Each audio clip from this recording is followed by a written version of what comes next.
Welcome, one and all. Ba-boom! It is, it is the one man show today. The one man and the Invisible Man. I'm with you. I'm just disembodied. Yes, the talking head, the invisible talking head. I'm disembodied intelligence. So anyway, there was AI. Yeah, exactly. There was Disembodied intelligence. there was something that somebody was talking about that I was like, "Oh, we need to discuss this." And it was in our chat, in our text chat. What the heck was that? It was super compelling at the time. What was it? It was a video from the guys that always use a lot of code words to describe things so they don't get banned. Right. Those guys. Okay. Right. Okay, so today's podcast, at least for starters, we'll probably go off on some additional threads, is going to be discerning what is true from what is conspiracy theory. Oh my God. Did you find the aliens? You got the body parts?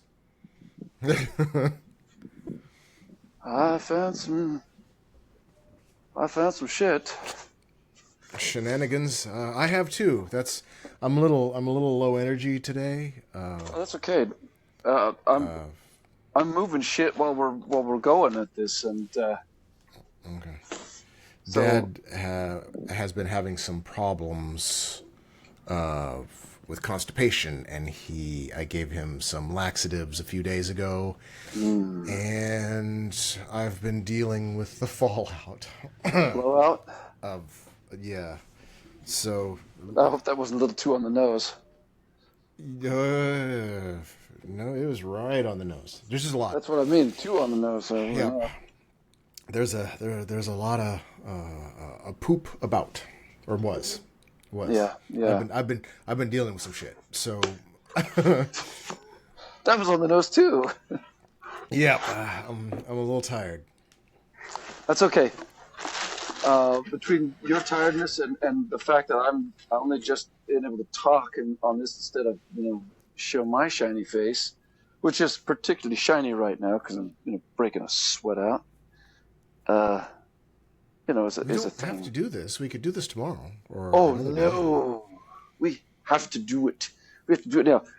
We have to do this so much that I was kind of hoping that, like last week when I was alone in the shop, we could do it during the day to get capture.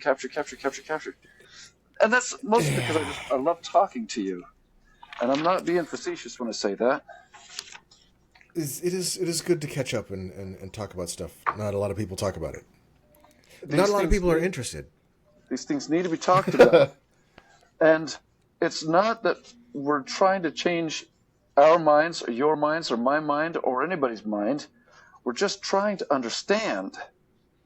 We just want to understand. I want to understand. No, if I could change your mind, I would. I'm out to change minds. If I could make people more rational, I would. Right. We want to sell our ideas and sell them the best way possible. But if we can't sell them, then we understand. We want to understand. Oh. This is how we get to truth, because and getting to a point of reasonableness is awesome. But totally selling our own ideas is taking into a certain amount of taking certain for granted that our ideas are what is accurate or correct, and I'm not 100% certain on that myself. Wished I was. I just don't know how. I'm nearly 100% certain neither one of us are right, or even close. You got me on but that. You gotta. You got to pick a path.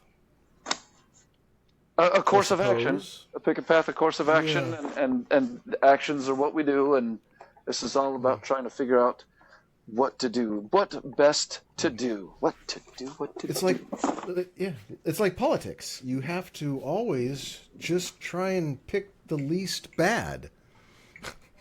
So, with regards Just the to least bad. They're all bad conspiracy theories, choices. I want to just start with Russell Brand. Um, Oh, okay. opine on Russell Brand for me for a second, if you would. Just give me your general rundown, basic thoughts. He's generally a really intelligent guy. Yeah. His neurons are a little more frazzled from uh, uh, trauma, drug use, fame, of just general trauma of all the stuff he's been through. But I think he's generally pretty spot on. I think his energies leak out in directions he probably has been trying to desperately control, like with his drug abuse, where his energies just go obsessive, and I think he knows it. Yeah. As I understand from what I've heard him say in the past, he knows he's the tiger that needs to be held by the tail.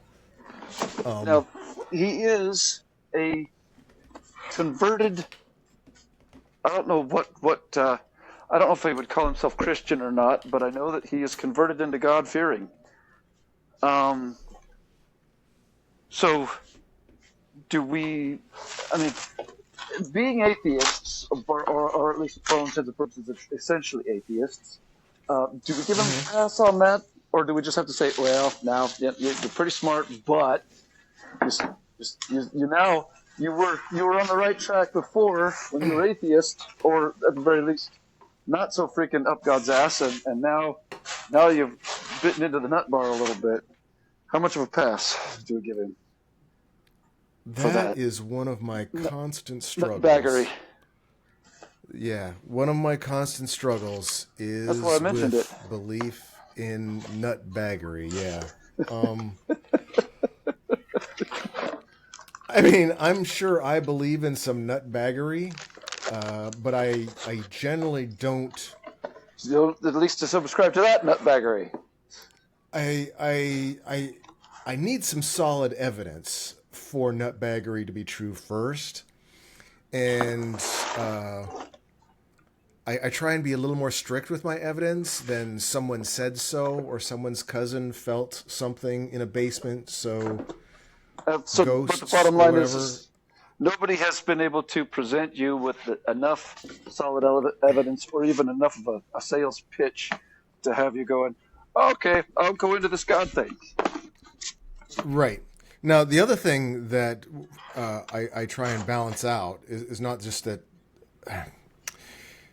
Usually, there's it's the same problem I have with Jordan Peterson, is it's clear that they're struggling. There's some suffering there, and they're looking for an anchor.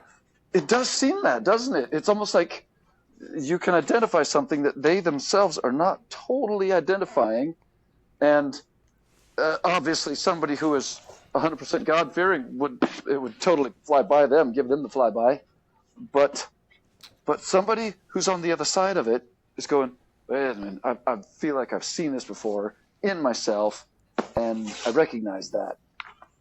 Yeah, it's just a little bit, not to be too highfalutin about it. Right, it's not really something I see in myself. I just see no, just in the past. Yeah, if you're going, when you see somebody struggling with something and they're desperate and there really isn't, they don't see a real way out. The feeling, the imagination, the inner fantasy, the wish fulfillment is it's a handy. I mean, I grab onto the daydream fantasies hard to get me through a lot of stress. If I was, I think, less. God, I don't even know what stops me, because I know there's people way smarter than me. But I think they always had or never addressed their beliefs head on like that, whether they believe or don't believe, Mm-hmm. or they're, I don't know why. I started more at a base level because I used to believe in fairies and the unseen and ghosts and had tarot cards. I was there. I never really believed in the God or the religion, the Bible God. Right. But I slowly whittled down my beliefs by kind of like hard reason stuff that I didn't want to let go. Like the first one is Santa Claus. When you finally piece together that the handwriting that Santa Claus writes is the same as your parents, and then you find the presents, and then those are the ones that say from Santa on it, and you put it two and two together. You start there's reasons, Mm-hmm. and then once that happens, because that's all based kind of on that's the magic basis, and once maybe I'm just the opposite of QAnon then that are traumatized from betrayal from scientists. Maybe I'm traumatized from betrayal from mysticists or religious something. I don't know. Maybe, but do you feel like you've been betrayed by them, or? I did at the time when I was a kid. I really wanted to believe in magic. I really liked the feeling it gave me. Gotcha. I missed that kind of mystery. I have found it in science as well. But when I was a kid, when I was younger, I didn't have the science. I didn't have the knowledge database. I didn't know how just really, really weird the universe was. And so mysticism, magic, spells, and creatures, and that kind of fantasy added more magic to the universe on a level that I could understand. But as I've gotten older, I've realized the universe is even crazier than most religions or fantasies. The actual universe, quantum theory and stuff like this, it was way crazier than anything Harry Potter could think of, or Christianity or whatever. But the other thing that I think a lot of people fall back on, like Russell and Jordan Peterson, is the stories. Humans are story driven. Consciousness is the story, and consciousness is attracted to other stories. It's how we recognize or understand the universe or the world around us. And I think the Bible and a lot of religious texts have stories that have been distilled down and whittled on and added to. And so there's somehow a lot of feeling in it, or a lot of truthiness, power, a feeling of power in a story.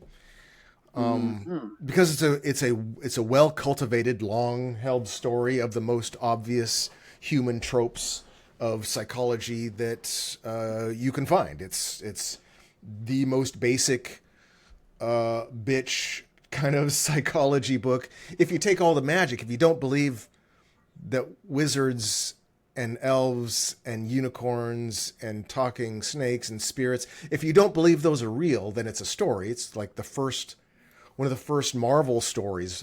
It's the first superhero story. But it's not about the superhero. It's not about the powers.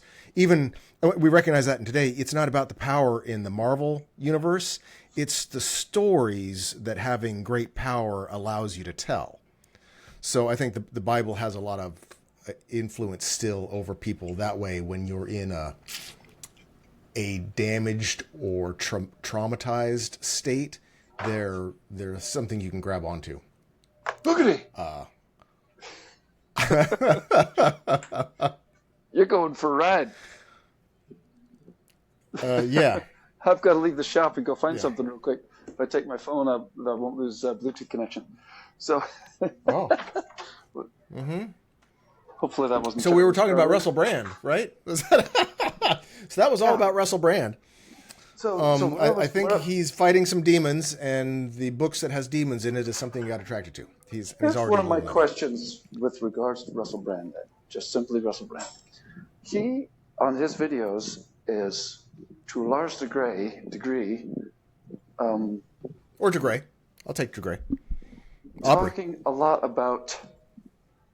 I'm trying to put this in a way that won't get us blasted completely off by censors. I'm going to take this gray card, and so he talks about. So it is. I'll take this. Yeah. Is everything on this card ours? Yeah. I don't want it. All your stuff. All right. Thanks, dude. Sweet. Okay, have fun. Oh, thanks. I will. We may have to edit that out. Seriously, I wasn't expecting to run into anybody. Not that they said anything of consequence. Russell Brand. Nope. He's got Russell some Brand. Ideas. He's got some ideas around. Again, now saying this without saying it in such a way that it won't upset the algorithm. You know how I work in a lab? I work in a lab. Okay. Sometimes we talk about this lab, and if I was going to say about what I was doing in this lab to you, that would be considered a lab leak. Okay? Right. Are you with me? So Russell Brand talks about things of that sort. Now, here's where it all kinds of gets a little funky. When everything was first happening in that time period that we can't really name, there was talk of such things that it might have been, like something that leaked out of a lob. I don't know what that even means. But yes. But then censors and algorithms and pundits on certain mainstream media platforms quickly said it became political and economical. You cannot talk about it. Yeah, you cannot talk about it. Right. It wasn't just that they said it's not true, even though they did. They then said, and here I am still scared to even talk about it because, what might happen. So that's where I'm going now. Now, Russell Brand would espouse this notion that particular theory, that particular conspiracy theory, is not just plausible, but more than likely probable. Where do you stand on his and because it's such a thing with him, he wants to talk about it. He wants to shout it from the rooftops. I think this was a horrible thing. Bloody hell. This was crap, and I don't want it to happen again, and so we're talking about it, and he doesn't give it a rest. What is your stance on that situation where he could be considered a conspiracy theorist, but he wouldn't call himself a conspiracy theorist, at least I don't think he would, and he is engaging in an activity that could be considered the spread of misinformation? Yes. Or maybe he's talking the truth, but we won't speculate on that just now. What we're really just talking about or all of it's happening. Yeah. Is with regards to that particular conspiracy theorist, your opinion on is he full of shit, or no? Is this particular hypothesis something that we would give some investigation to? If we were able to physically investigate it, would you? Right. Yes. Because you need to know if that kind of thing happened, how it happened, so it doesn't happen again. Okay. For me, that was always possible. I was against it, people talking about it, or I was against the theorizing of it by people like Ted Nugent, for example. Why would Ted Nugent not be able to be an authority on this, but Russell Brand can be? And by authority, all I need is believable. I don't want to say authority, Right. just a believable. Right. If you're going to hear some information and you know it's coming from your enemy, the information is still valuable. There's probably still truth in the information, but you know it's going to come in a way that tries to disparage a particular side as for propaganda.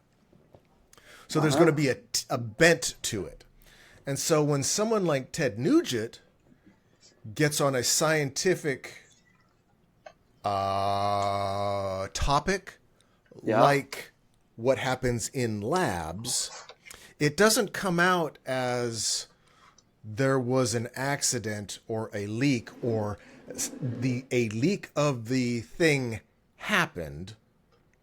You don't that part sort of is the underlying.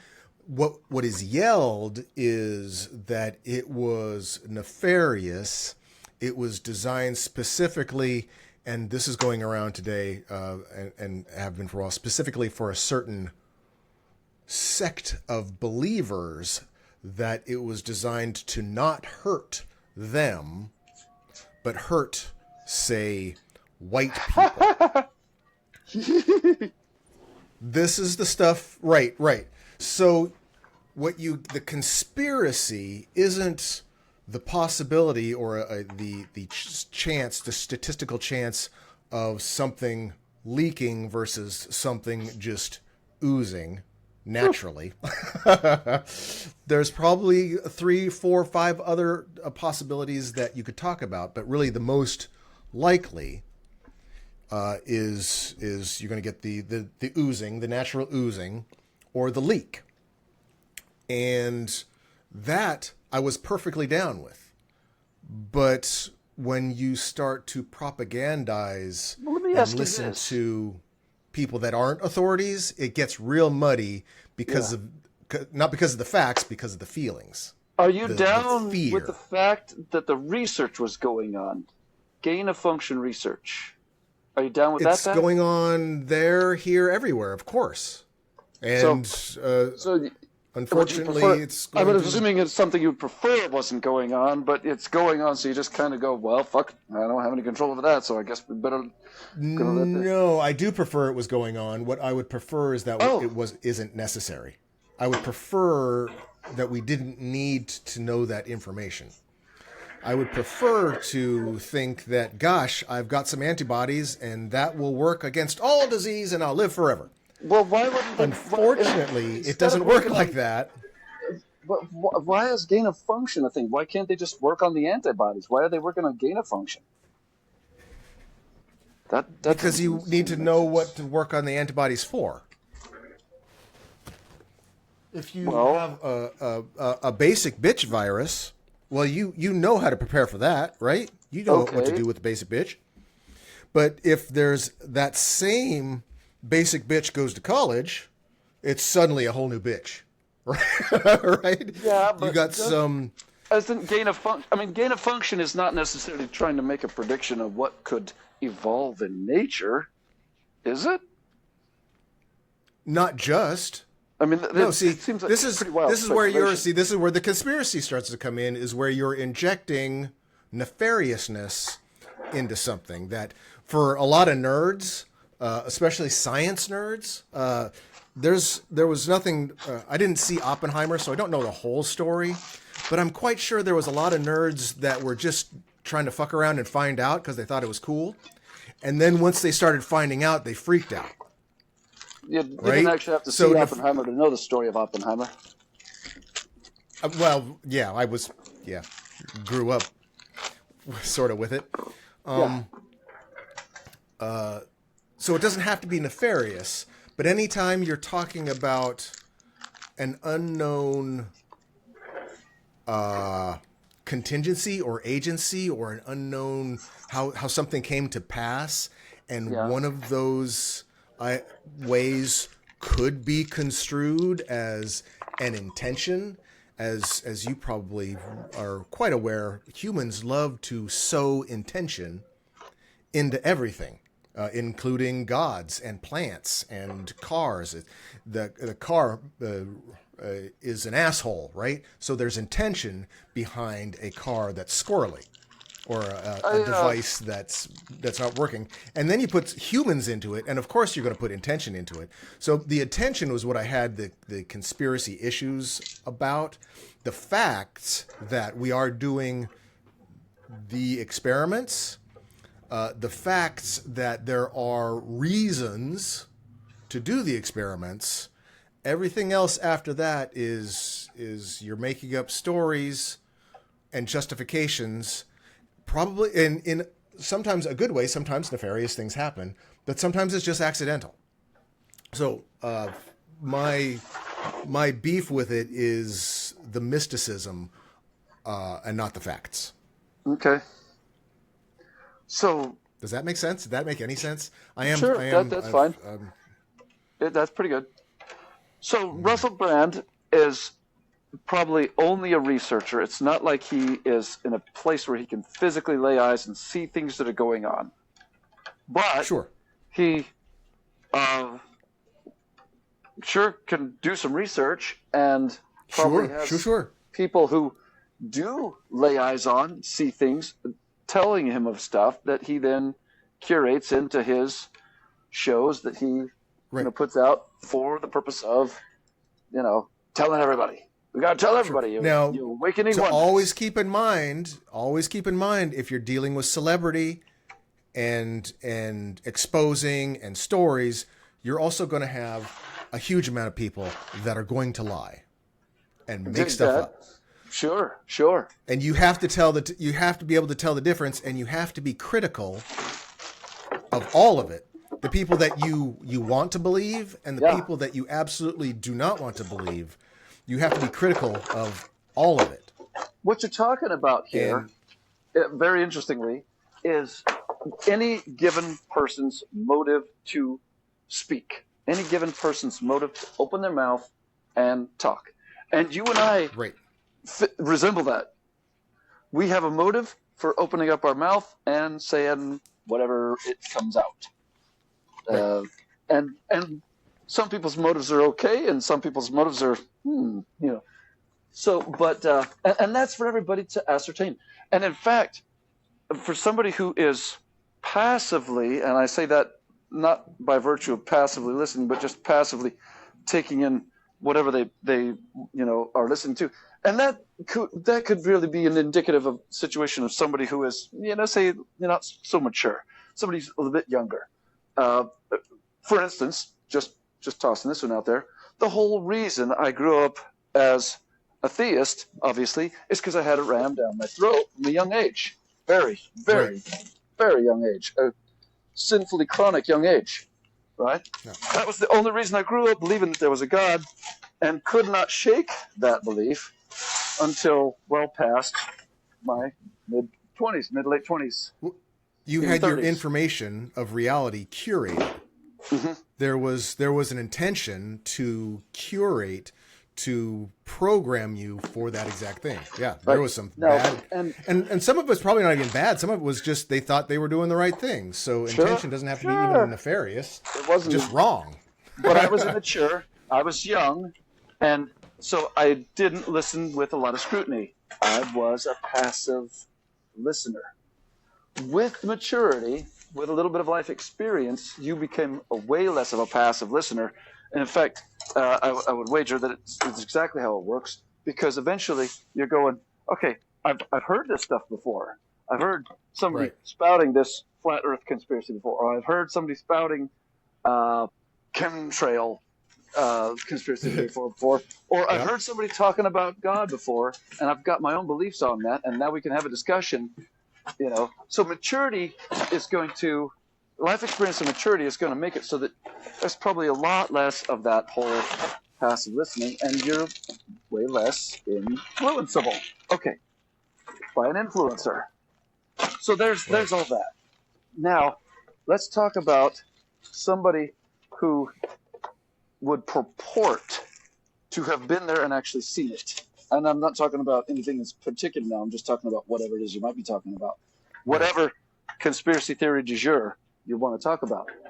Somebody would purport to have been there and seen it, and they might even say something to the effect of, and I had to sign non-disclosure agreements because I was in the military, and I can't even tell you exactly what I've seen. And so they're not even going there. They're not telling you what they've seen. But let's just start there. Let's start with that one first. If somebody is ex-military, let's just call a spade a spade. If somebody's ex-military and they say, I was in some particular thing where I had to sign a non-disclosure agreement because I can't talk about what I've seen while in the field or in combat or whatever it was, whatever situation. In the bunker. Yeah. Yeah, even that. Are you inclined to say, okay, well, maybe you have seen something? Or are you inclined to immediately prescribe something to the effect of, well, if you were ex-military, I would probably, try to assume to assess you like so, thus or such, or you're not how I would picture a military person. Surely you were in the military, but and maybe you were even in something that was high profile, whatever. Who cares? But because you are not muscular, or you're not completely high and tight, or jar-headed, or whatever your picture of the military is, I'm not. Right. I don't know how much I really believe you with regards to this, super high-profile thing that you said you were part of, or this non-disclosure agreement that you said you had to assign. And so, therefore, right. I'm going to discount. I'm going to ascribe your motive for speaking to something other than what was absolutely factual. Is that a place you could find yourself? Okay. Yes. It is? Okay. I'm trying to steelman your position. Yeah. So now specifically with regards to Terrence Popp and the other guy who I can't think of his name. All I know is he's the battle dwarf. And they have these claims. The fact that they're right. To suggest to take into question whether they were truly ex-military, I would just go, clearly you're ex-military. You have the look, you have the sound. Why would you even lie about that? So you wouldn't lie about that. But did they really have a situation where they were forced to sign non-disclosure agreements because of what they were involved in or saw or did? That's the next question.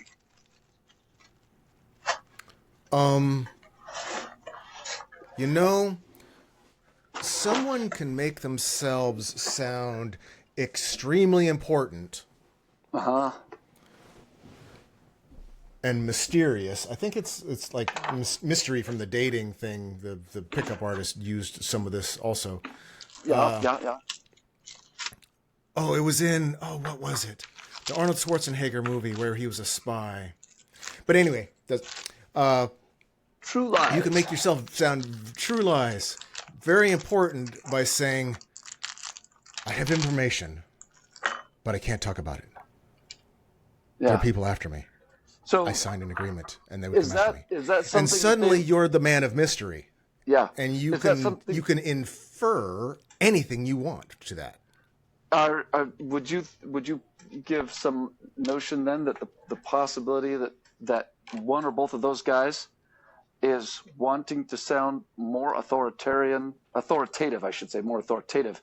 Than they really are, by virtue of talking like that, and that's their motive for speaking then?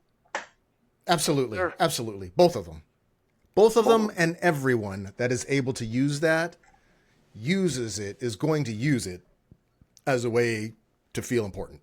To not just to feel important, because there's... To express importance. Importance. Because we get to another more...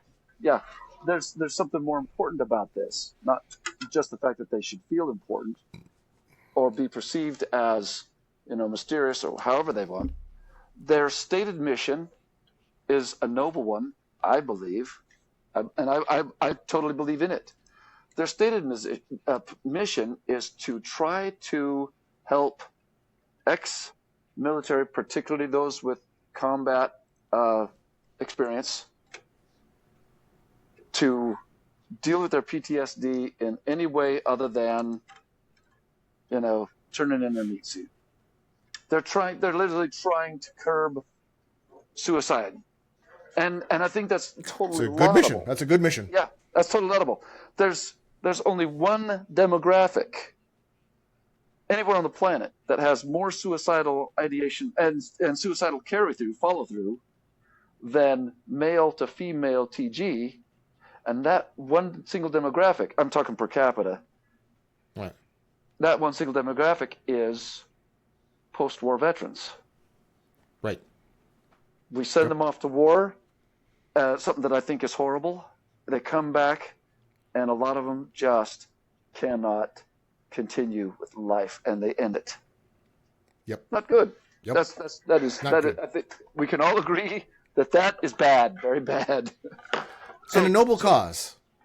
So that is Terrence Popp's stated mission. That's what they're doing. Now, with that said, they come at us with a lot of things that might be considered conspiracy theory. Let me just toss out one to you. Okay. There was a situation a couple of years ago where the military decided they were going to pull out of a country. They did it rather suddenly, and in the course of the pullout, they had to leave a bunch of equipment behind. Not just equipment. Not just equipment, but people who were probably either killed or white slaved or whatever might have happened to them. We don't even know because they're completely off the radar now. That's very bad. That is very bad. Sure. And their conspiracy theory would be that happened on purpose. The first conspiracy is going to be that happened to start with. Well, that it happened at all the way they're saying it happened. Because right from the beginning, I know the exact thing you're talking about, and I heard we've got some news professionals on the other side saying that it didn't happen like that, and the reasons for things that did happen were obvious and happen in other ways that are pulled out of war zones. And shit happins. When you say professionals from the other side, can you not the other side, but from another from another point of view. Right. From the generals that were doing it. From another point of view. Yeah, see, the obvious point of view was Trump saying, it wouldn't have happened on my watch. It wouldn't happen on my watch. Biden is a failure. That's where we're going with that? We don't have to mention Trump. Yeah. Right, that's the top. But we do. Because that is the messenger. And that is where these guys, unless they were there, that's where these guys are getting a lot of their information. The same people Trump put in charge to do it in the first place. But they weren't there. They weren't there. So they don't know. They're taking information in from third, fourth sources. Do you think it's probably safe to say that they know somebody who was there? Or at the very least, know somebody who knows somebody who was there? Sure, right. See, but that, again, you're doing he said, she said. Right, at the very least, they're not getting it from the news, and they're not getting it fourth hand. They're getting it at least second, at the very worst, third hand. Right, sure. I think that's got to be worth something. It is, but with every event, there's a different point of view with every pair of eyes. Sure. So the fact that they are high-ranking intelligence kind of types of people dealing with this kind of stuff, already angry about suicides and the traumas as a stated thing. I wouldn't even suggest there's they're going to be high ranking. a lot. They probably weren't that high ranking. They were just grunts who were at everyone that's in the ground military zero. that has inside information are high ranking in their head. So that there's importance to having whatever rank. Certainly, they were exposed to stuff that they say they had to sign non-disclosure agreements for. So that's something. But that's you can grant low that. Level. Yeah, and you can grant that all this stuff happened, that people were left behind, that equipment was left behind, and the people that were injured by it or were already pissed off by the thing are going to see it a certain way and actually physically see it in a certain way from their experience. Because remember, we only see or experience what we remember. And we only remember stuff that we've already processed in our subconscious. So you're seeing stuff with your bias. And I don't even know how to go from there because I'm doing the same thing. Okay. But you have somebody that's already mad or always scared and in a situation like that, and they see something happen. It may have happened. It probably happened, but it probably didn't happen as they were seeing it or like they were seeing it or with the same motivations, because you're always seeing everything through your own motivations or through your own experience.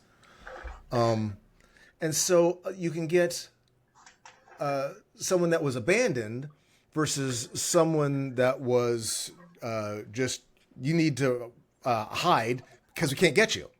It's not an abandonment. It's war. Stuff happens. I don't want to defend or advocate for either one. All of it's bad. We shouldn't have been there in the first place is the start. But if you're going to pull out, man, if they could have done it better, that would have been, they should be still in the military. If I knew enough to know that the people in charge that were career military that made these decisions, if I think I could have done a better job than them, absolutely not. Well, do I think these two guys doing on YouTube trying to talk about conspiracy theories that say they have special information because they signed this non-disclosure and they can't talk about it? Am I going to give them more weight? Absolutely not either. I don't.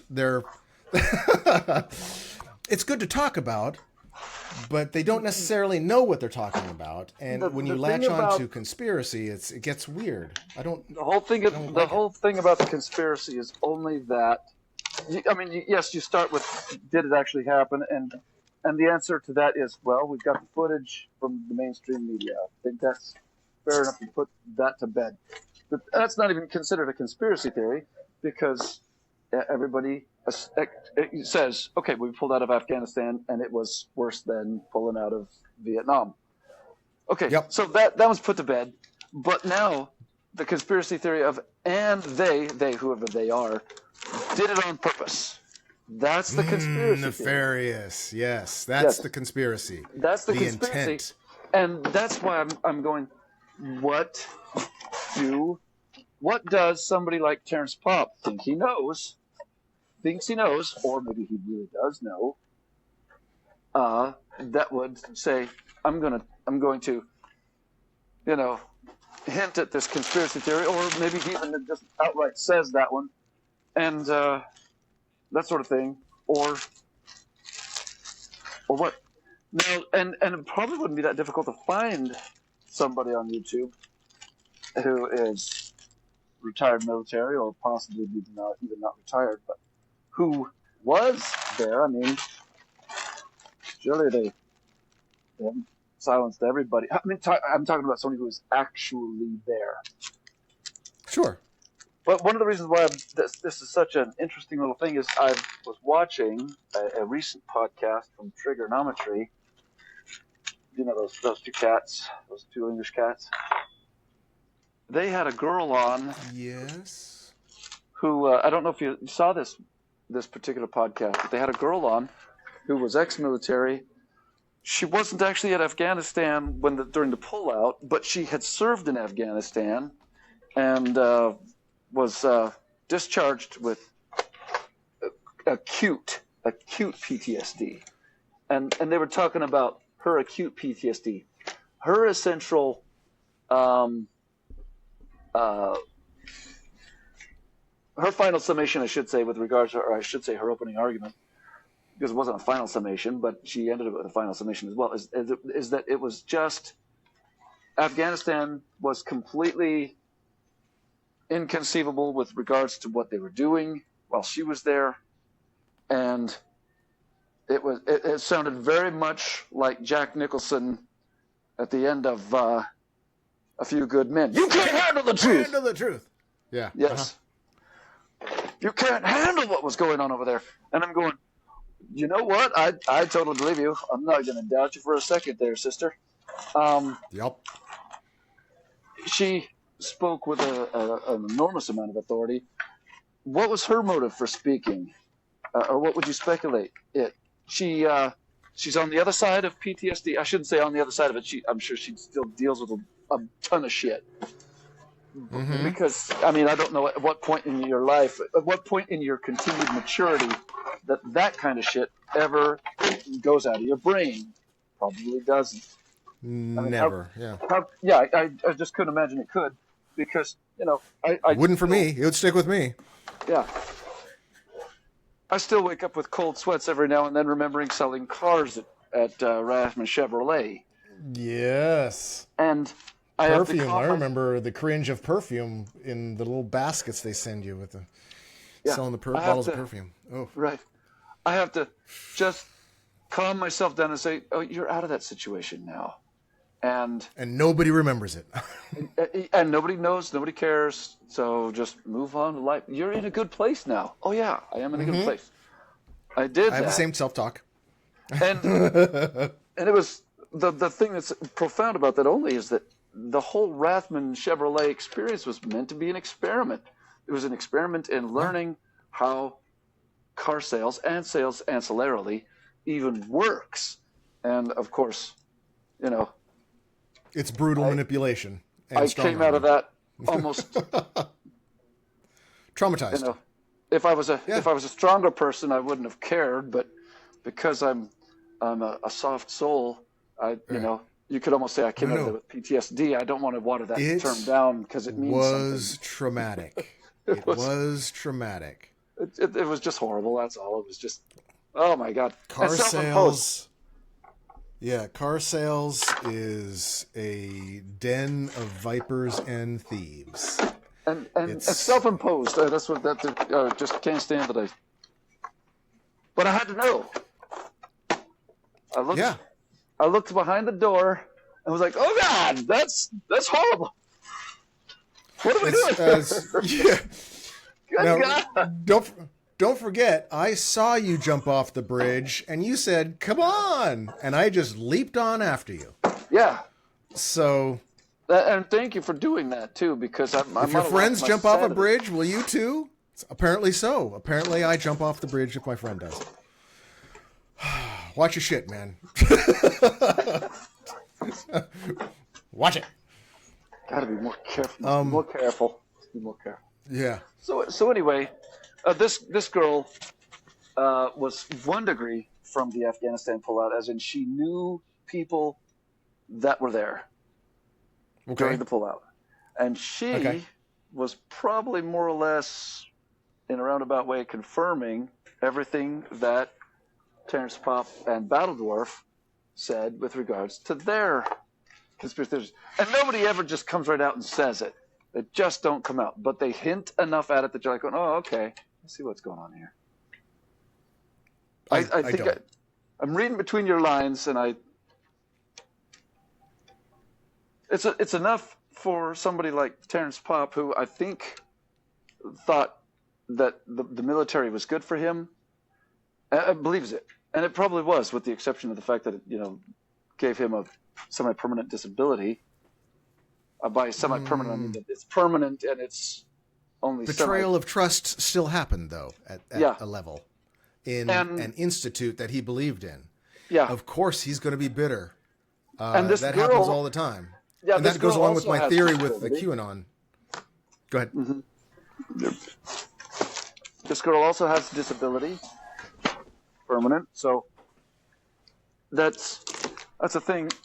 You can sit there and say, well, the military was good for me, and it was saved me from a different life of whatever would have been that was horrible in the direction that I was going, and now, but I've got whatever, mild brain damage or PTSD or whatever it might be, scarring, lost a limb, Right. what have you, all the horrible things, and All the things. and you're going, but I think it was good for me, and I'm going, well, okay, I don't want to say no. I mean, for the love of God, I don't want to judge that decision on people anymore. A younger me would have totally judged. Today, I don't judge. I'm just going, okay, well, that is what it is. And if you want to say that it was good for you, then I'm just going to go along with you right on it. And thank you. I would have to say I didn't hear what she said. I didn't hear what she said, so I'm going by what you said. But I think her saying it was good for me probably doesn't mean it was physically good for her. But the experience taught her lessons that she doesn't want to give up. That's probably what she meant, where you don't want to go back in time and reabsorb the ignorance. You would rather have the knowledge and just accept the damage. Because the other thing is there's no other choice. Yeah, what you just said was remarkably profound there. That's a little golden nugget. Way to go. Hey, I pull them out every once in a while. Is that the cannabis talking? It might be. I've been processing, as you know, I've been going through shit too. And so being poisoned and sickened and the amount of suffering I've gone through, the also amount of clarity of experience, of knowledge, of just having the wisdom of having gone through the trials. I feel like I've gone on a hero's journey, and I would not want to go back and forget all of that and forget the lesson I learned about an institution that betrayed us and poisoned us, and I'm still in battles with. So I understand, really. I've slayed the dragon. Well, yeah, and the dragon took a bunch of parts of me. So I can understand where someone would say it was good for me, but I think the language failed her. That's fine. But now we come back to the rubber on the road. There is motive to speak, but then there's also the possibility that they really did see what they said they saw. They really did sign the non-disclosure agreement. They really can't talk about what they say they can't talk about, but they do talk about what they feel safe to talk about, and what they say has got, if it is true, implications of a far-reaching conspiracy, to quote JFK, which that was going to be the next person I asked you about. Okay. He said it in a speech, on record, in public, to millions. There is a far-reaching, conspiracy, a group of people. Not a theory. He didn't say theory. There's a conspiracy to be globalist, to do these things, to make certain things happen, blah, blah, blah. And then all of a sudden, whoops, whoa, Kennedy's dead, and we are left in the dark for 60 years with regards to how it happened. Because the Warren Commission, or whatever it was, that did the investigation on that thing was complete sham. And then Donald Trump declassified... Our Savior, our Lord and Savior. Yes. Who's never done anything wrong. Who is himself Stop putting not words corrupt. in my mouth. He is not corrupt. He is not wealthy. He did not conspire. He did not admit on stage that he was the one bribing all the other politicians to do his bidding. He didn't do any of that. Well, our Lord and Savior, so here's the Donald question. Trump. He declassified some documents that... Woohoo! Nice. Good. that completely implicated the CIA. Now, is that still a conspiracy theory, or can we just pretty much write on Kennedy's tombstone, killed, I should say murdered, by the CIA? Is that what it said? Or is that what the documents said? I think that it was not in so many words, because... Okay, then the documents did not say that. Then. Right. Well, that's what I'm asking. So I'm not... right, so then you're adding, you have that... You can't, because you have that veil of mystery where, well, we can't say it, but you have to just read between the lines. And anybody reading is going to read different script between the lines because it's interpretation. Okay, and so you can't. Now, I'm down with the conspiracies. The idea that wealthy, powerful men, usually throughout history, have come together to manipulate, to keep power and do nefarious shit. Of course. Hello.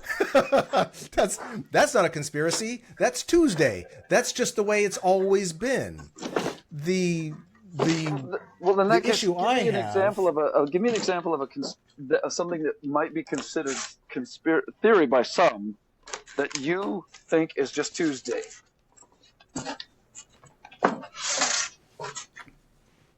A conspiracy by some, but that there are lots of people coming up from Mexico across the border for lots of different reasons. Okay, I don't know of anybody that's calling that a conspiracy. No, the conspiracy... See, again, the conspiracy is never the facts. The conspiracy is the interpretation. Well, because now what's the conspiracy? And it's not really a conspiracy. It's kind of just calling out what they think the outcome of the actions, or the semi-obvious actions of Trump and the Republicans, saying, well, we're not going to do anything. We're not going to let Biden pass anything to fix the border because we want to wait until we're elected so we can pass the same thing and fix the border. But the border is super important. So the conspiracy is the motivation for what's going on. The what is going on is obvious, is this Tuesday. But you get both sides wrapped up in it saying, well, it was a bad bill, so we can't have the bad bill passed to help Biden. Well, what made the bill bad? You tell me. Okay. It was the amount that I knew about the bill, that it included too much. And as far as being a progressive, I didn't like it at all. From the talking heads that I heard talking about it, said that 10 years Democrats would have never voted for something like this because it was far too right-wing authoritarian. Okay, so but now, since it's Tuesday, Democrats are now center-right, and right-wingers are right and crazy right. And so any bill that comes out is a right-wing bill, and now the crazy right is going, well, we don't want to pass that right-wing bill because we want to do a crazier right-wing bill as a speaking point in our campaign. Okay, so question for you then. This is for you to opine on, and it's simply this. If you were king of the world, would you fund the tax dollars to the war in Ukraine? Or to be more, if we're going to be more specific, if you were president of the United States, would you say, I'm going to take some of this United States tax money and send to Ukraine? Would you do that? Are you in support of the war in Ukraine? Gosh. Sorta. I am in as much as the war in Ukraine is a proxy war with Russia to stop its invasion. Yes. To stop the invasion of Ukraine, or its invasion of Europe? Europe. Because it's not going to stop there. If Ukraine had just folded and Russia had moved in and said, oh, it's ours now, do you think that Putin wouldn't have gone to the other countries that he thinks belong to Russia and not done the same thing. Okay. He was going to do that. Now, me That as a could be white a guy in conspiracy America, That could be a conspiracy theory. it could be, except I believe he said it. I think Putin has said it. He wants to make the old kingdom back, and you have to include all the other states or countries that were part of the old kingdom. He said it. So that's not Europe, though. That just Eastern Europe at the very most, right? And that would only be, and I'm sure a dictator would stop at that. That's where dictators stop. Okay, but now isn't that conspiracy theory too? He Yes. might be a dictator. Yes. Maybe he's a dictator, and maybe he's a complete asshole too. And we don't have any real proof of that because we haven't met him personally. It's probably safe to assume because we can read between the lines. Probably. We're reading between the lines. But couldn't it somebody say, oh no, that's conspiracy theory to think that he would go any further than Ukraine or any further than Donbass or any further than the countries that they lost during the split up. He's not going to go any further than that. Right. That's just conspiracy theory.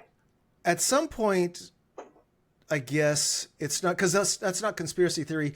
These are open debates about opinion. Okay. These are open debates about a political choice. So what conspiracy you're theories adding are in the occurring propaganda here that we write off as conspiracy theories that could be just considered open debates? Could lab leak theory be considered an open debate? Yeah. Okay, well, at least there's that. What about nefarious, on purpose withdrawal from Afghanistan? Open debate? What side are you imagining I'm on here? I don't imagine you on any side.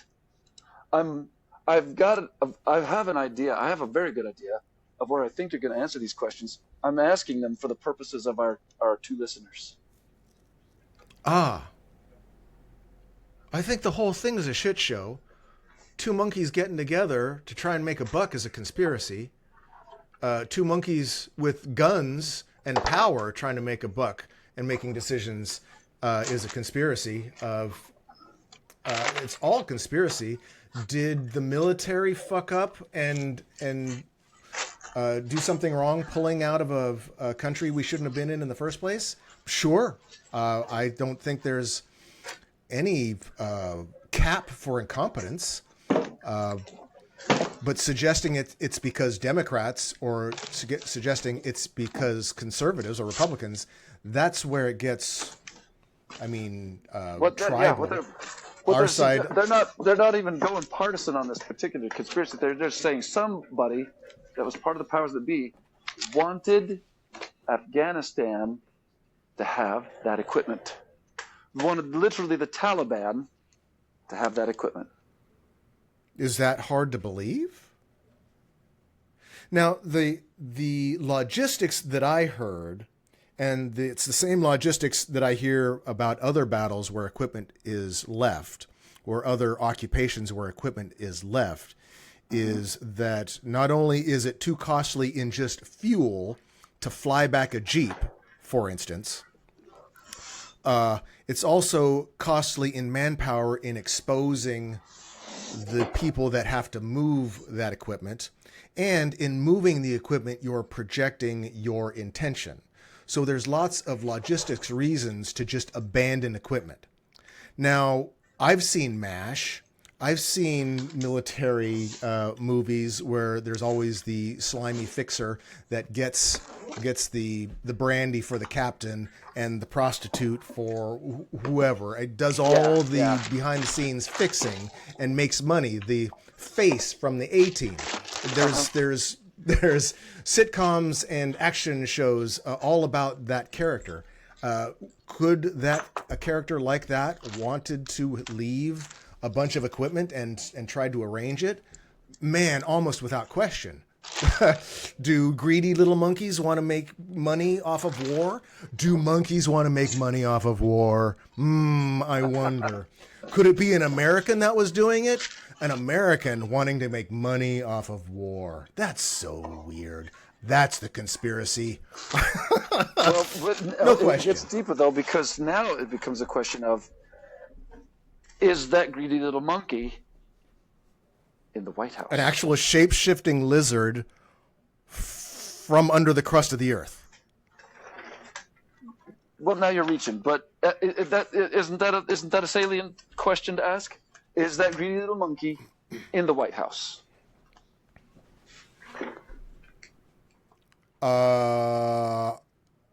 The first conspiracy, part of that conspiracy, is that singular. Is that one singular nefarious monkey in the White House? Man, you're going to have to put a lot more zeros behind that one. Yeah, I got you. Do I think that Biden, is this a Biden thing? I don't even know what the conspiracy is. The conspiracy would be that essentially the Biden administration wants to arm the Taliban for whatever. Well, we've done it before, right? Yeah. Out in the open. I mean, we got Congress to vote for it. So I can't think of an instance on that one, but maybe you can.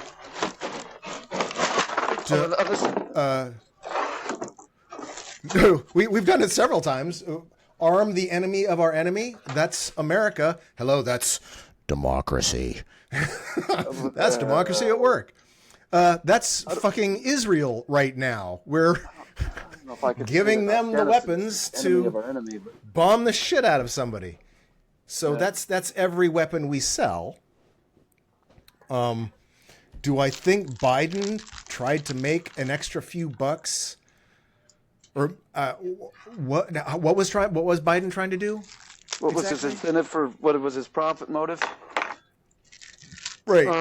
On the Taliban, and I don't think it was for any political reason, although there might be theories that talk about that, but it was just because he's a mustachioed twirling villain. He wanted the weapons and equipment there to get in the enemy's hands because I think $1 billion. Right, exactly. I think most people are just thinking that it was straight profiteering, cash, money. But he doesn't need to do that. He makes money hand over fist doing other stuff. Being president of the United States. And businesses and books. He's going to be not president, and the ego, the clout. The same reason Trump wants to. I mean, if you're going to demonize Biden for being president, you got to demonize everybody for being president. We don't demonize Biden for being president. If I was going to demonize Biden, I would demonize him for being a bad president. But what I would really demonize him for, if I was going to demonize him, and I probably would, is that I think that the rumblings, the conspiracy theories of him getting money back channeled through Hunter and his brother from foreign governments and foreign entities of whatever sort you want to imagine. Now, this would be different than Jared getting $2 billion from the Saudis, right? This is a different bad thing, that a president's son getting billions of dollars from Saudi government is okay. What's Hunter Biden, the idea of Hunter Biden getting a couple million, was the 5 million, the guy that got busted for lying, the spy that got busted for lying as a Russian plant, is that the monies that we're talking about? Through Burisma? Yeah, the Burisma is one of them. Okay, all of that's been disproven. He was arrested. The guy that put out that information was arrested, and the entire Republican Party is backtracking and backpedaling and trying to not talk about it aggressively. But they got their shit chopped off. None of that was true. There's still just so you know where I'm coming from. Right. There's still a video of Joe Biden saying that he fired the prosecutor. There's a video of President Trump saying he fired the prosecutor. So, okay, yeah, maybe. I'm not sure if I've seen that video. But if the whole point of this was that they were getting bribed Right. If they were getting money from the government or from a bribe through Hunter Biden, right? That's the whole thing. Yeah. And then the reason he fired, I don't know the whole story, fired a prosecutor because of it. When it turns out none of it was true, there was no money. The guy that was saying it was lying and has been shown to be a Russian asset. So none of that was true. So there would be no reason for Biden to fire anyone prosecuting something that didn't fucking happen. So, right? But there is video that says where Biden says, "Well, son of a bitch, he got fired." Okay. That's a real video. But he's on stage. So, sure. Do prosecutors get fired for reasons? I'm not doubting Biden fired a prosecutor, but the conspiracy, the reason it's not that Biden fired the prosecutor. It's that he incentivized the leader, the prime minister, the president, or whoever it was at the time, to fire the prosecutor. Whoever it was, the guy in control, the decision maker, to fire the prosecutor, because if he didn't fire the prosecutor, Biden was going to withhold aid. No, that was Trump. This is Joe Biden while he was vice president. He said, "You can't do that. The president will make that call." And he said, "Call him. The president backs me up on this." Okay. That was Joe Biden. That was Joe Biden video. Okay. I can't believe you haven't seen this video because it is full on. I'm sure I have. It's everywhere. I've heard the video, and Trump doing the same thing to Zelensky of withholding aid unless he ginned up a charge or said a lie against Biden and Hunter, and he wouldn't.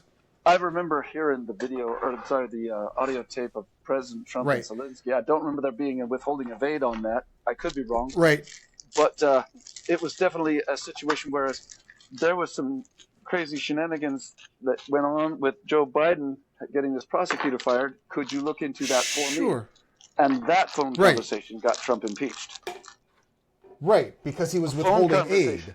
He was withholding aid because of it. The whole war in Ukraine thing was ramping up, and they needed weapons, and Trump was going, it would be a shame if you didn't get that.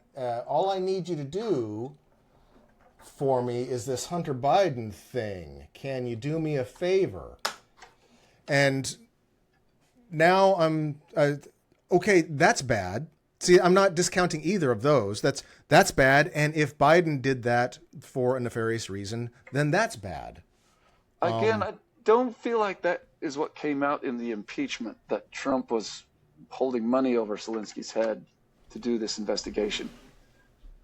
They were really kind of focused on the notion that Trump would have somebody investigating his political opponent. That was the whole angle of their issue with it.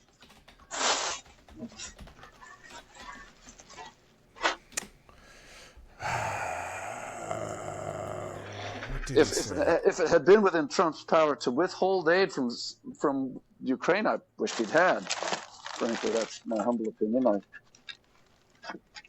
I don't want to just sit here and vote for a jackass like Putin, but at the same time, I don't not vote for Putin so much that I'm willing to put my money where my mouth is. I'm not willing to do that. But they're my tax dollars getting voluntarily spent on this, whether I like it or not. And so if that's where my tax dollars are going, at the very least I can opine about what I wish would happen. And what I wish would happen is no money to Ukraine. I wish we would spend way less money on war at all and weapons altogether.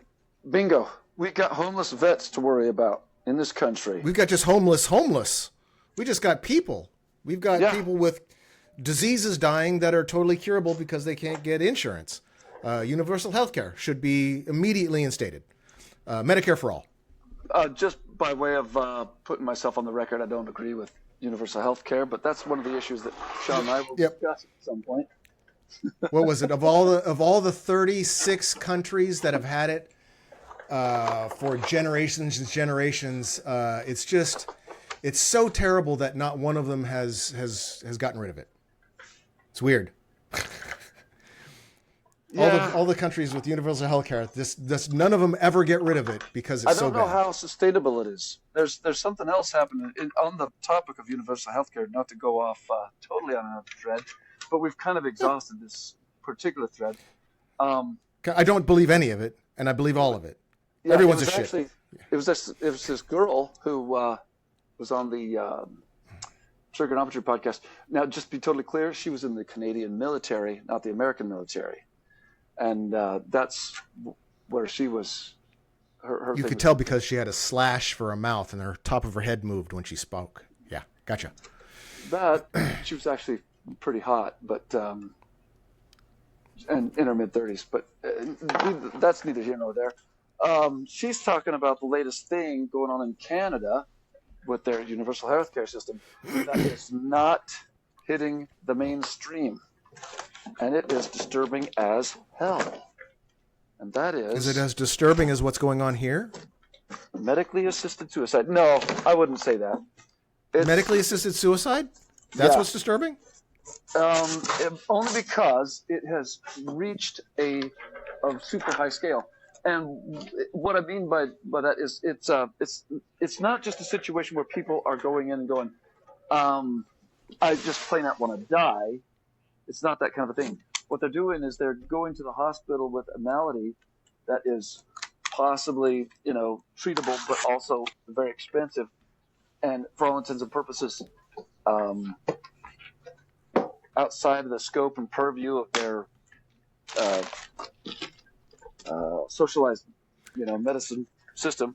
And instead of getting treatment for the malady that might be possibly treatable or maybe, could be severely impinging on quality of life, even still, they are giving them the option to just end it painlessly. And a lot of people are being, for all intents and purposes, let's just use the word persuaded to do it. And it's people of all ages. Son of a bitch. We can't let people kill themselves. We can't. No, it's not that, because it should be illegal. Doctors can't talk about that stuff. We can't let doctors talk about suicide. I am completely on board with somebody killing themselves if that's really what they want, and there are some strong, very compelling arguments against. I can't remember exactly what they are. I just remember hearing one person talk about it, and I thought, that is as compelling as an argument for outlawing assisted suicide as I could possibly hear.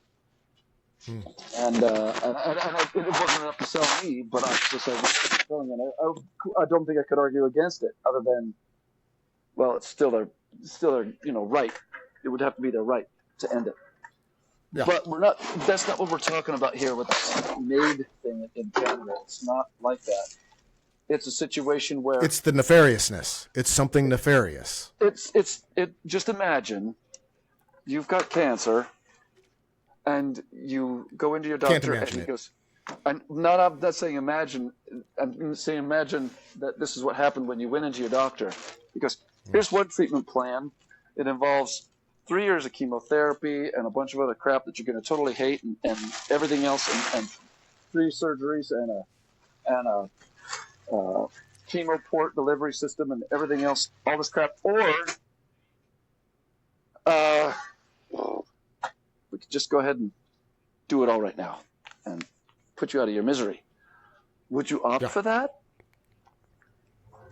I wouldn't. Okay. And then, and then they would say, and to top it all off, there's going to be parts of the treatment that are not covered. So you're incentivized now financially, economically, to possibly consider the suicide, because some of these things aren't going to be treated, or if they're going to be treated at all, it's going to come out of your pocket. Right, just like here. Yeah. Just like here. So it's going to be as bad as America. Okay.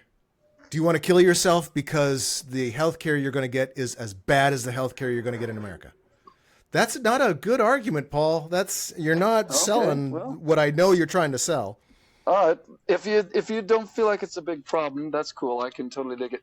I might There not now, I might not be just you're probably not. doing a great Yeah, job you're of probably selling not it. explaining it right. The other thing, I understand a slippery slope, and my suggestion would be something I know you're all for. That if doctors are really doing this stuff and these kind of communications are happening, maybe we should have some sort of, maybe they should have some sort of regulation in place to try and prevent that kind of nefarious thing from happening. Some oversight into government happenings. Oversight would be good. Regulation's not necessary because murder is Because the already spelling. illegal. Because of the spelling. Yeah, murder is already illegal. No, What not regulations against people being murdered. Regulations on how doctors should discuss these things. Okay. Or what information should be. That's what regulations are, is another spelling for oversight. Gotcha. My point is that the regulation is already in place. The regulation says, here's all you have to do to have a medically assisted suicide. That regulation is already there. Or I should say, the regulation is already there.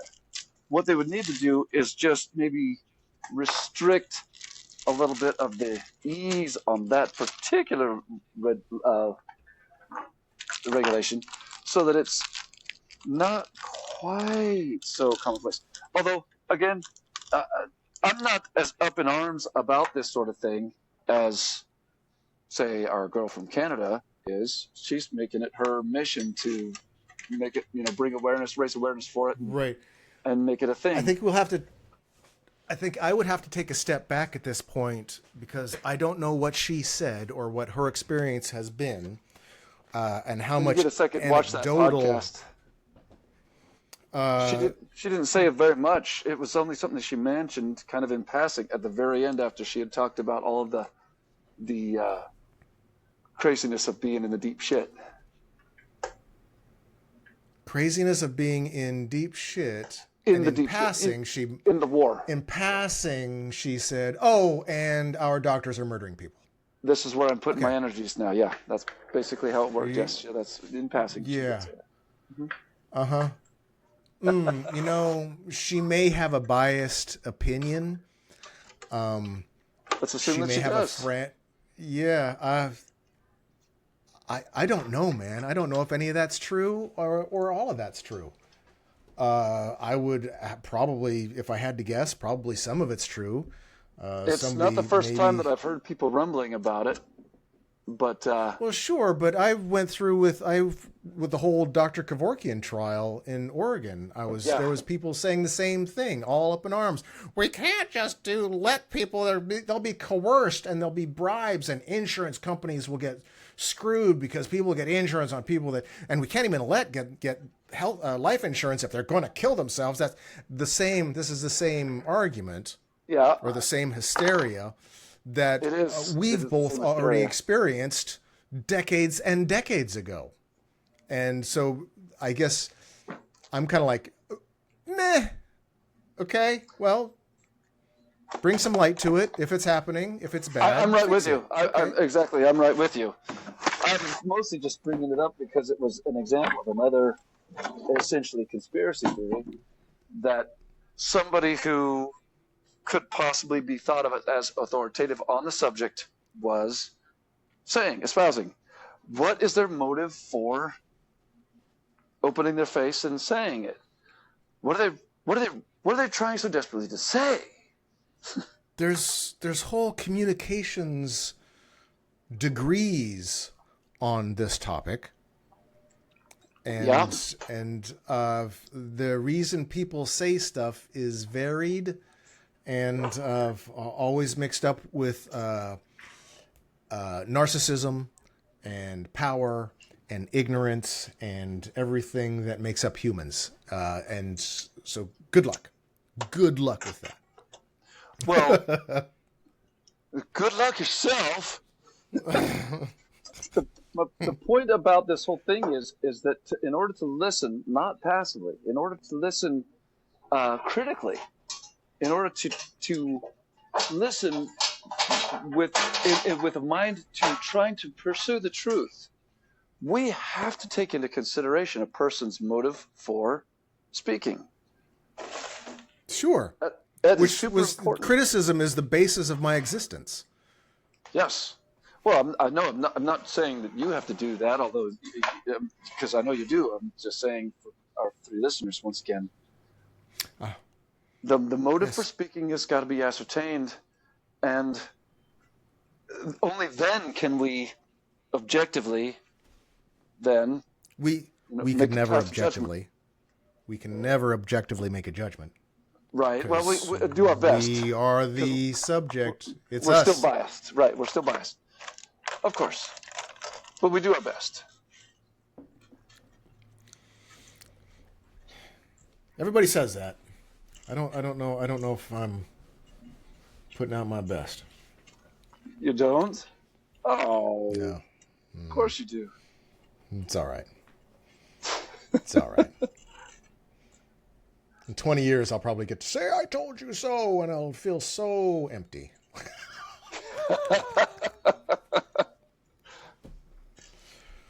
Just like when life extension finally happens, it'll be 500 years in the future, and I'll go, I told you so, and everybody's like, whatever. Crazy old man. Shut up, geezer. Yep. God, I hope we'd make that. I gotta say, once again, I lose hope. I lose hope sometimes. I only lose hope because it's going to be really close. In my heart of hearts, I know it's going to happen.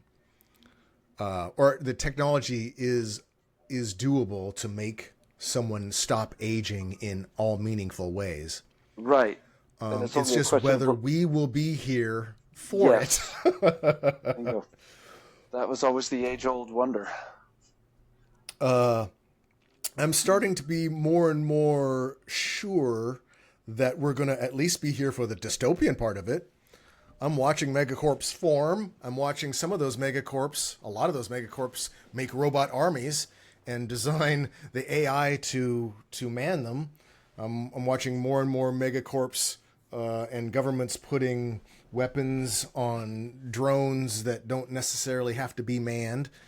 I'm watching all the dystopian stuff, which is super fucking fun. I've played those video games. They're cool. So I know all the bad's going to happen. The good just takes a little bit longer. It takes longer to build than destroy. And we already had all the guns.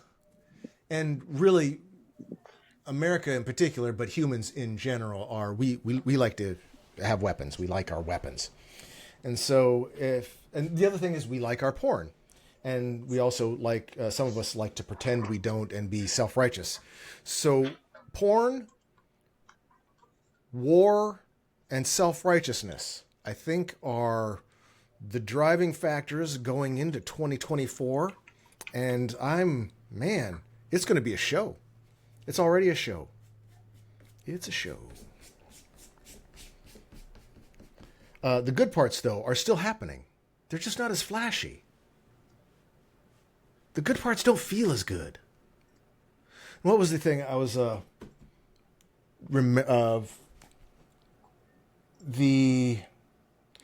was being confronted with it in kind of designing the respirator, the mask, the helmet in my head. Yeah. I'm having to tell myself an imagined thing is always going to be cooler than the thing itself.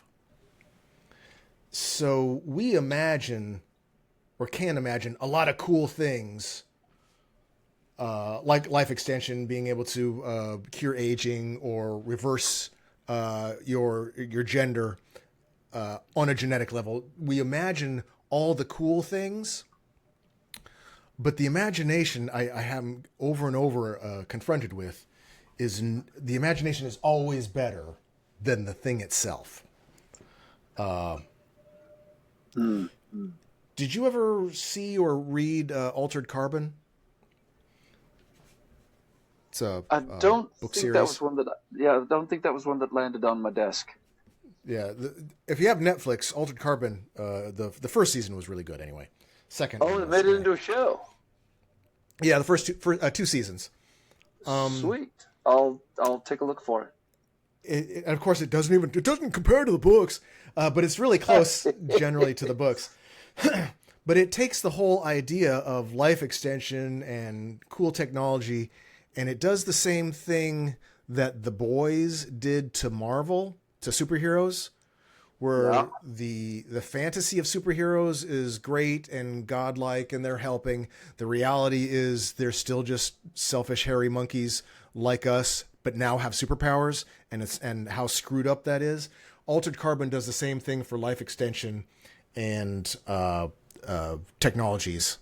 It kind of, all the cool things that I've imagined, I saw in Altered Carbon, and it really, you're like, oh, yeah, all the utopian thoughts that you have of the reality of it is never as good as the fantasy of it, as the idea of it.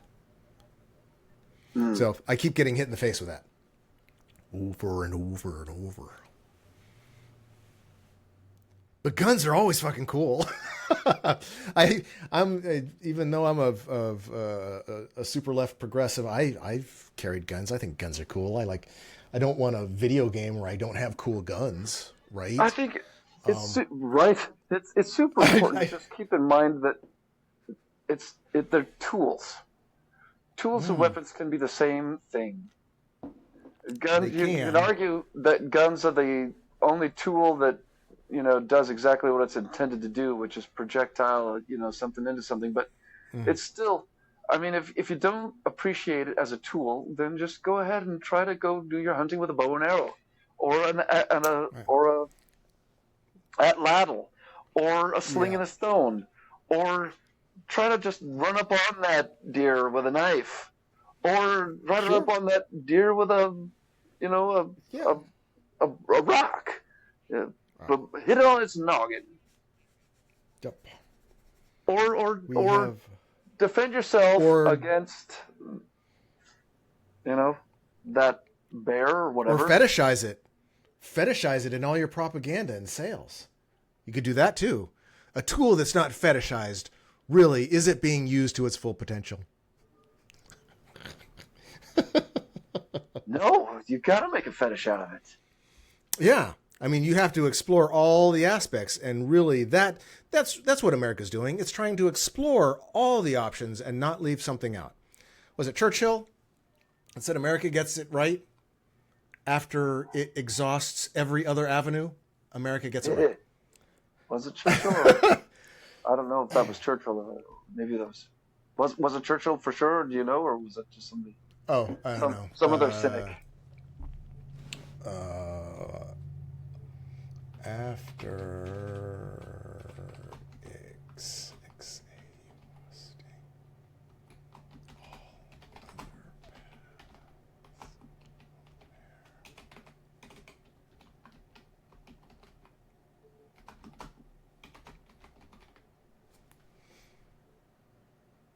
quote, Winston Churchill.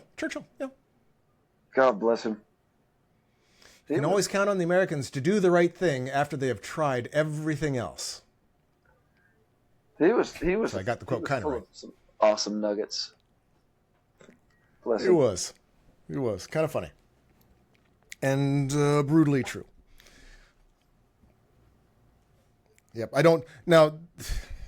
America's going its way with guns. I wish I could get one now.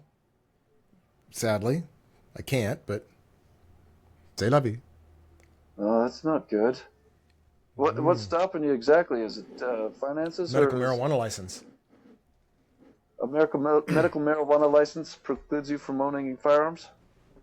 Yep, from purchasing.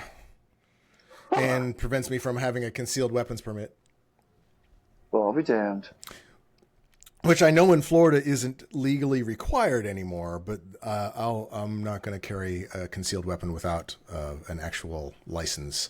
I don't care how much DeSantis thinks it's cool and fits his hero fantasies. I'm not exposing myself to that kind of risk with a police force that I don't trust to be up on all the laws. So, I can't have a gun. Which is weird, huh? America. You'd think America.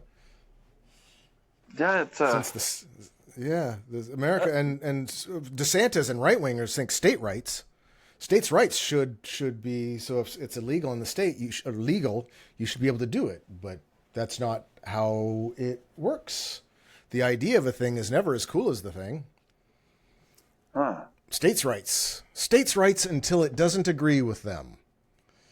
Right wingers, states' rights until it doesn't agree with them. States' rights, unless you don't know. Did you hear about the Supreme Court ruling today? That states are not allowed to try or recognize a politician as an insurrectionist and take them off the ballot. States are not allowed to have their jury or their laws expressed. Federal laws trump it now, and the Republicans are all happy that now Trump is forced onto the ballot in states that said that they don't qualify. States' rights until it doesn't fit their agenda. And it happens over and over and over and over. And really, I understand the idea of America, the experiment, the great experiment, but I also understand that at the end of an experiment, shit always goes sideways. So I think we're in the shit sideways, and maybe most of the conservative talking points and a lot of the Democrat talking points are all talking points that might have had importance 50, 60 years ago, 100 years ago. And it's just now it's all talk to manipulate their agenda to get paid. Now, Trump never got, he was never formally accused or tried or convicted of. He was impeached. Yeah. Twice. But the second time was for insurrection. Now, was he ever tried in a court of law and found guilty? Yeah, he hasn't had due process on that one. He's not achieved due process. So, is it okay then for actually the state had that.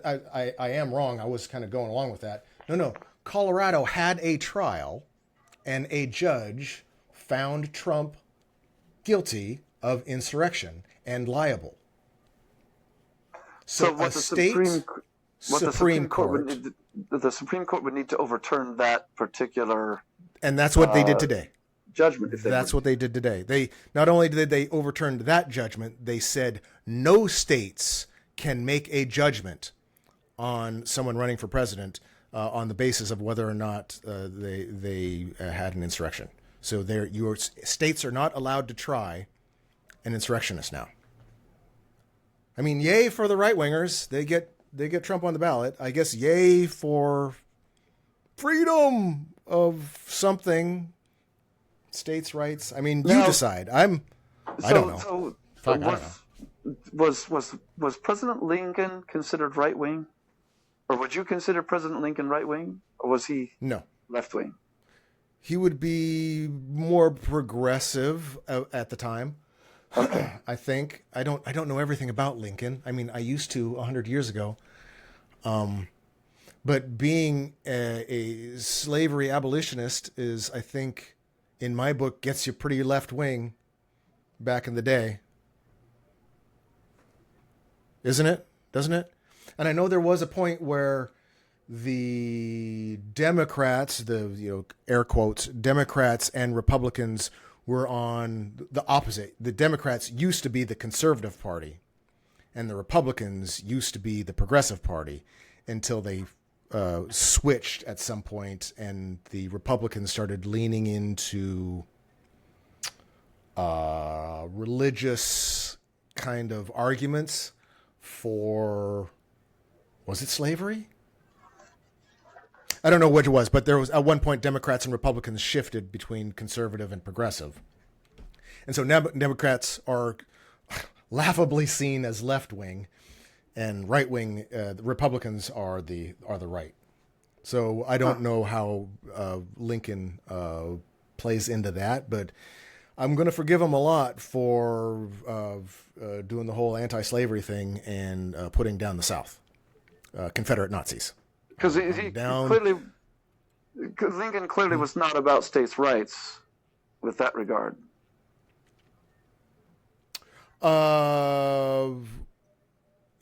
Lincoln, and I think most of the country, was not down with states deciding to go to war because the federal government said slavery was bad and you can't have it anymore. Well, that's actually not. There's only so far you can. Well, that's the history. That's what happened. What I mean is there was no war until Fort Sumter, and Fort Sumter was located in a southern state that was in the act of seceding, and they said, we want federal troops taken out of Fort Sumter. That fort is ours. We're taking that fort. And the federal troops said, well, come and take it if you think it's yours, because we're not just pulling out and giving it to you. We're the feds, and this fort is ours, even if it is on your state. And that was, for all intents and purposes, the launching of the Civil War. That was where the first shot of the Civil War was fired. The first shot was fired. Cool story, bro. So, yeah. So I would say that the upshot of that is only simply that President Lincoln was not at all about states' rights. And if there was somebody who was going to be critical of him, and that's not me, I'm not critical of him in that regard, but if somebody was going to be critical of President Lincoln and lend any notion of this idea that he was a tyrant, and again, that's not me, that I'm just talking about some people's talking points, they would say that was the reason, because he didn't agree with state rights. And so right now, the Supreme Court would be, for all intents and purposes, following in the footsteps of President Lincoln with regards to overriding a state's ability to just take somebody off of their primary ballot. Right. I really don't. I only have enough emotion to care about the hypocrisy. Yeah. I'm just throwing sticks at hypocrites where particularly the right at this point will scream states' rights until it doesn't fit their narrative, until they don't want states' rights to get in their way. That's the hypocrisy. I mean, we can go back to any other president making any other decision about any other states' rights issue. Was there hypocrisy? I will call it out. The hypocrisy bugs me. I was just pointing out it's happening right now. It's always good to point out contradiction when you spot a contradiction in the pattern. Point it out, and if it's hypocrisy, then great. If it's only just a contradiction, at least you have that much, because contradiction is good. Especially, I've got a run though. Oh, okay. We're gonna have to continue this fantastic conversation. I got band practice. Oh, well, have fun. Have fun banding. Practice that banding. Woo! Yeah, I'm gonna go over and I'll tell everybody you said hi. Yeah, say hi to everybody. But with regards to the sign off here, I want to first I want to thank you for having this probably frustrating conversation, difficult at the very least. It's only frustrating because we've had it, and I'm trying to suppress it because I know we're having it now recorded. So I'm high, and I'm not really having a good time keeping that or good luck keeping that in mind. But no, I like the conversations. Good. Well, thanks, dude, and we'll just say goodbye. Cool. Bye. Have a great day. We'll see you in a bit. Bye. All right. See ya.